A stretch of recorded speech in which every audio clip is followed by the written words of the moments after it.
I am Chantae Elaine Wright. Miami based right now, born and raised in New York.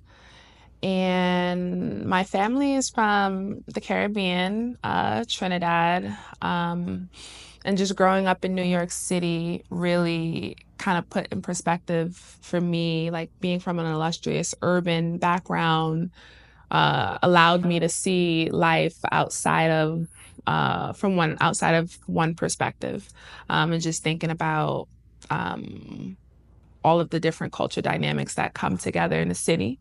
And I would say that's kind of like what shapes my work, shapes me, myself, my identity, and helps me to create what I create. So, yeah.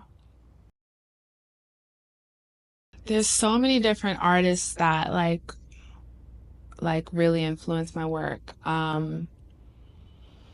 Like truly influences my work, honestly, not textbook. I would say an artist named Jalil Nzinga.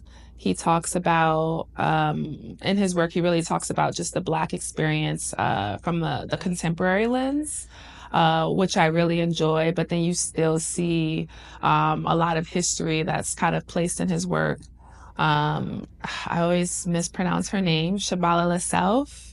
Her work, just like taking fabric and really like building these fabricated spaces with these different materials that come together in this really intimate way, really like strongly inspires my work because she takes on like these super impositioned fragments of figures, and they have their own dialogue within themselves. So same thing I'm trying to incorporate in my work. So yeah.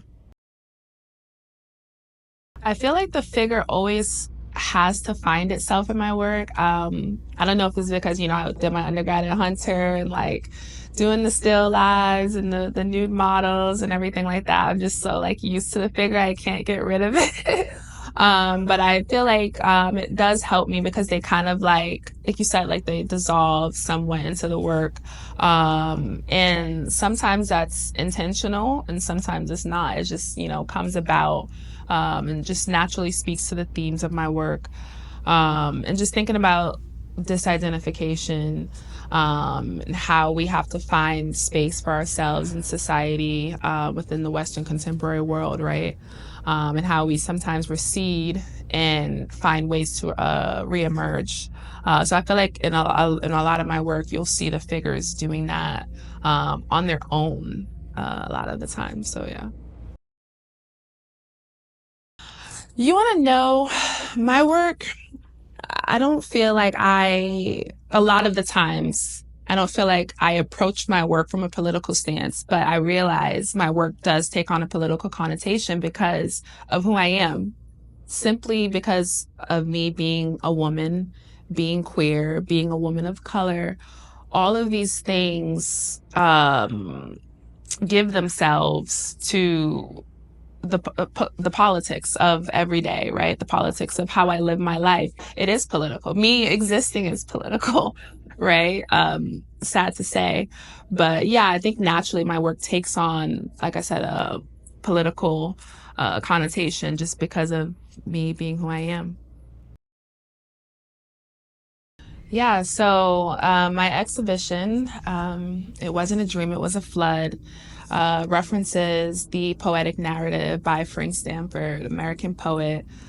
Everyone should see it. It's phenomenal, just the way he really relays real life with his dreams and makes everything go in sequence and just feels very conversational and you can envision while watching the film and just feel things in a way. And I wanted that to kind of be passed on into my show. I wanted people to come in and feel immersed in queerness, and think about just self, right? And going back to what I mentioned earlier, just wanting to create some type of familiar sense with the work. So.